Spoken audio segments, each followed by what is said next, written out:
preso tutto. Andrea, sei pronto? Sì, Fabri, possiamo andare, dai. Andiamo. Fabri, dammi una sigaretta, mi sei fatto, no? Tieni. Grazie. Fabri, il pacco?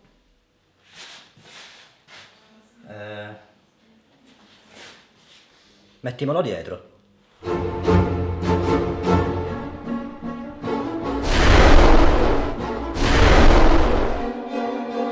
Equivoci. Un film che pone molte domande.